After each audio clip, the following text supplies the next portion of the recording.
नमस्कार, मैं भरत आपका स्वागत करता हूं डीएनयू झारखंड में। चले जानते हैं आज की छोटी बड़ी खबरों को। कस्तूरबा स्कूल के 1234 कर्मियों का 20% मानदेय बढ़ा, नर्सों को जिला अस्पताल में भी करनी होगी ड्यूटी। मुख्यमंत्री हेमंत सोरेन की अध्यक्षता में हुई मंत्रिपरिषद की बैठक में 25 प्रस्ताव को स्वीकृति दी गई। कैबिनेट सचिव अजय कुमार सिंह ने बताया कि राज्य के पर्यटन स्थलों को पब्लिक प्राइवेट पार्टनरशिप के रूप में डेवलप किया जाएगा। इसके लिए ट्रांजेक्शन एडवाइजर का चयन किया जाएगा। 203 कस्तूरबा गांधी विद्यालय में कार्यरत 1234 नॉन टीचिंग स्टाफ के मानदेय में 20% की बढ़ोतरी की गई है। इनमें रसोईया से लेकर कर्मी तक शामिल है। 3 करोड़ से अधिक राशि खर्च होगी। राज्य सरकार इसके लिए राशि देगी। एएनएम जीएनएम को अब जिला और प्राथमिक स्कूलों में 1 साल के बॉन्ड पर काम करना होगा। इसके लिए 10,000 मासिक मानदेय मिलेगा। यदि जिला अस्पतालों में नहीं जाना चाहते तो 1 लाख जमा करना पड़ेगा। 238 सूखाग्रस्त प्रखंड में राहत के लिए 268 करोड़ जेएसएफ से लोन लिया जाएगा। 20 लाख लाभुकों को खाद्य सुरक्षा दी जाएगी। जनवरी 2023 से दिसंबर 2023 तक मुफ्त राशन दिया जाएगा। झारखंड विधानसभा का बजट सत्र 27 फरवरी से आहूत करने की स्वीकृति दी गई। बजट 3 मार्च को पेश किया जाएगा। 17 दिन के कार्य दिवस में बजट सत्र 24 मार्च तक चलेगा। प्रभात कुमार झा के 3 वेतन वृद्धि की रोक को यथावत रखा गया। राज्य सरकार को राज्यपाल की सलाह, झारखंड वित्त विधेयक की गंभीरतापूर्वक समीक्षा करें। झारखंड के राज्यपाल रमेश बैस ने राज्य की हेमंत सोरेन सरकार को सलाह दिया है कि झारखंड विधानसभा से पारित झारखंड वित्त विधेयक 2022 में लिखे गए बिंदुओं व विवरणों की गंभीरतापूर्वक समीक्षा की जाए कि यह भारत के संविधान के अनुसूची 7 के अंतर्गत राज्य सूची में समाहित है अथवा नहीं। विधेयक में बीमा अथवा अन्य प्रावधानों से संबंधित कोई विवरण संघ सूची अथवा समवर्ती सूची में तो सम्मिलित नहीं है। ज्ञात हो कि भारत के संविधान के अनुसूची 7 के अंतर्गत संघ सूची 1 की क्रम संख्या 47 में बीमा से संबंधित विषय का वर्णन किया गया है। राज्यपाल ने इन बिंदुओं पर राज्य सरकार को विधि विभाग से राय लेकर इस विधेयक को अनुमोदन के लिए भेजने का निर्देश दिया है। 17 से 22 फरवरी तक रांची में भारत रंग महोत्सव, बिहार बंगाल समेत कई राज्यों के कलाकार देंगे प्रस्तुति। झारखंड की राजधानी रांची में भारत रंग महोत्सव international theatre festival of India का आयोजन होने जा रहा है। 17 फरवरी से 22 फरवरी के बीच यह आयोजन मोहराबादी स्थित रांची कॉलेज के आर्यभट्ट सभागार में होगा, जिसमें बिहार, पश्चिम बंगाल समेत कई राज्यों के रंगकर्मी नाटक का मंचन करेंगे। नेशनल स्कूल ऑफ ड्रामा की ओर से किया जा रहा यह राष्ट्रीय आयोजन है। देश के 9 राज्यों के 10 शहरों में इसका आयोजन होगा। भारत के अंतर्राष्ट्रीय थिएटर महोत्सव के नाम से मशहूर भारत रंग महोत्सव की शुरुआत अगले सप्ताह 14 फरवरी से नई दिल्ली में हो रही है, लेकिन झारखंड की राजधानी रांची में इस आयोजन के तहत 17 फरवरी को पहले नाटक का मंचन किया जाएगा। झामुमो सुप्रियो शिबू सोरेन की तबीयत बिगड़ी, रांची के मेदांता अस्पताल में भर्ती, वरिष्ठ डॉक्टरों की टीम जुटी। झारखंड मुक्ति मोर्चा के सुप्रीमो और झारखंड के पूर्व मुख्यमंत्री शिबू सोरेन की तबीयत बिगड़ गई है। उनको रांची के मेदांता अस्पताल में भर्ती कराया गया है। सूत्रों ने बताया कि शिबू सोरेन को सांस लेने में तकलीफ महसूस हो रही है, जिससे उन्हें भर्ती कराने की नौबत आई है। उनका इलाज दिग्गज डॉक्टरों की देखरेख में किया जा रहा है। उन्हें जब अस्पताल ले जाया जा रहा था तब उनके पास पुत्रवधू कल्पना सोरेन मौजूद थी। इससे पहले शिबू सोरेन की तबीयत साल 2020 में तब बिगड़ी थी जब उनको कोरोना हो गया था।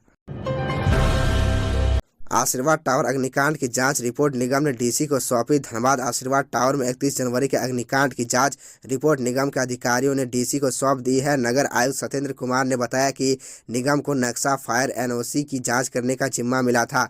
नक्शा में सब कुछ ठीक मिला है। फायर सेफ्टी का इंतजाम भी सभी फ्लोर पर था, यहाँ तक कि घर के अंदर भी फायर सेफ्टी का प्रावधान था। क्या क्या गड़बड़ियाँ हुई इसकी रिपोर्ट तो फॉरेंसिक टीम ही दे सकती है। ज्ञात हो कि आशीर्वाद टावर में आग लगने से 14 लोगों की मौत हो गई थी। इस मामले में अपार समाहर्ता नंद किशोर गुप्ता भी अपनी रिपोर्ट डीसी को सौंप चुके हैं। उन्होंने अपनी रिपोर्ट में आग लगने के कारण शॉर्ट सर्किट बताया है। डीसी 17 फरवरी को हाईकोर्ट में रिपोर्ट सौंपेंगे। कांग्रेस का हाथ से हाथ जोड़ो अभियान 11 फरवरी को साहिबगंज से धनबाद अखिल भारतीय कांग्रेस कमेटी के अध्यक्ष मल्लिकार्जुन खड़गे 11 फरवरी को साहिबगंज में हाथ से हाथ जोड़ो अभियान का शुभारंभ करेंगे। इस अभियान की सफलता के लिए 9 फरवरी को धनबाद में जिला अध्यक्ष संतोष कुमार सिंह की अध्यक्षता में बैठक हुई। बैठक में जिला अध्यक्ष ने कार्यकर्ताओं से अपील की कि वे भारी संख्या में पहुंचे और कार्यक्रम को सफल बनाए। कार्यक्रम में राज्य और देश के कांग्रेस के वरीय नेता उपस्थित रहेंगे। बैठक में राशिद रजा अंसारी, नवनीत नीरज, लक्ष्मण तिवारी, योगेंद्र सिंह योगी आदि लोग मौजूद थे। अब सिर्फ 4 घंटे में रांची से पटना पहुंच सकेंगे रेल यात्री। वंदे भारत एक्सप्रेस ट्रेन की शुरुआत जल्द। बिहार की राजधानी पटना को झारखंड की राजधानी रांची को हाई स्पीड ट्रेन से जोड़ने की तैयारी पूरी हो गई है। रांची से पटना का सफर काफी आसान होने वाला है। बता दें कि रांची से बिहार की राजधानी पटना के लिए वंदे भारत एक्सप्रेस ट्रेन को अप्रैल से शुरू किया जाएगा।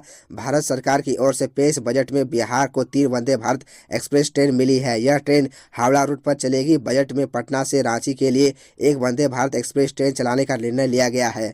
दरअसल पहले रांची से पटना की दूरी जनशताब्दी ट्रेन से 8 घंटे में तय होती थी। वंदे भारत एक्सप्रेस ट्रेन चलने के बाद यह समय मात्र 4 घंटे रह जाएगी। इस ट्रेन की वजह से रांची से पटना की दूरी कम हो जाएगी। वंदे भारत ट्रेन चलने के वजह से यात्रियों को रांची से पटना जाना आसान हो जाएगा।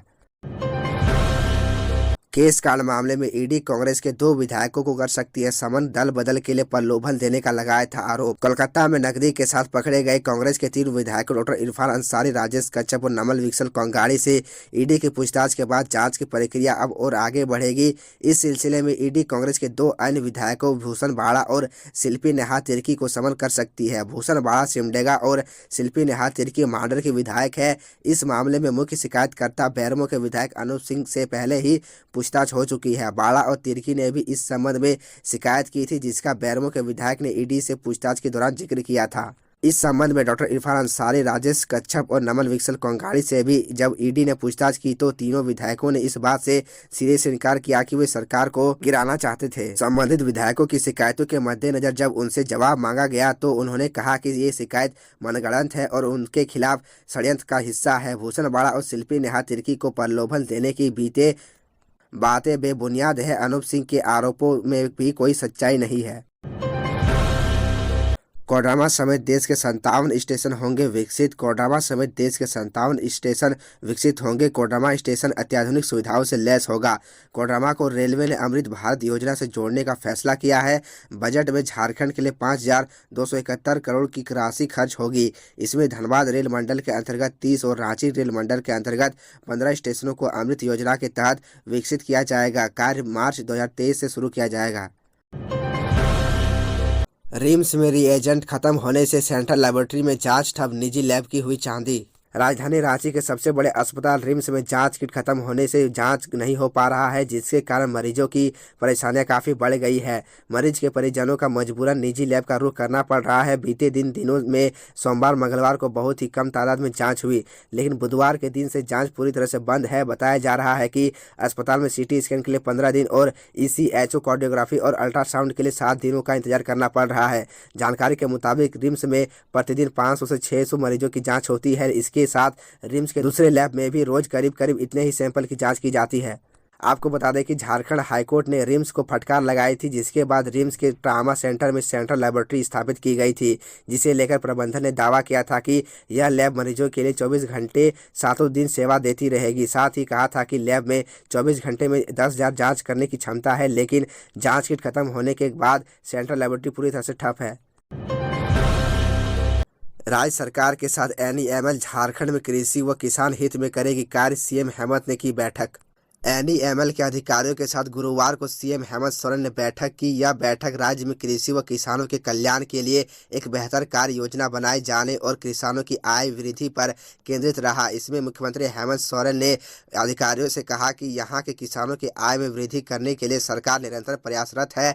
झारखंड के किसानों द्वारा उत्पादित वस्तुओं का उचित मूल्य उन्हें मिल सके, इस कारण एक बेहतर बाजार प्रबंधन तैयार करने की आवश्यकता है। मुख्यमंत्री ने कहा कि किसानों द्वारा उत्पादित सब्जियों के ऑनलाइन बिक्री के लिए डिजिटल मार्केटिंग की सुविधा भी उपलब्ध कराई जाए। मुख्यमंत्री ने कहा कि NEML पायलट प्रोजेक्ट के तहत जल्द 4 से 5 जगहों का चयन करे और बेहतर कार्य योजना बनाकर संबंधित विभाग को रिपोर्ट समर्पित करे। तो यह थी झारखंड की टॉप बड़ी खबरें, और इसी तरह झारखंड की छोटी सी बड़ी खबरों को देखने के लिए आप हमारे चैनल DN न्यूज़ झारखंड को सब्सक्राइब कर ले और बेल आइकन को प्रेस कर ले, जिससे आपको झारखंड की हर छोटी बड़ी खबरों के अपडेट आप तक पहुंचता रहे। तो आज के लिए इतना ही, हमें दीजिए इजाज़त, फिर मिलते हैं आपसे अगले वीडियो में।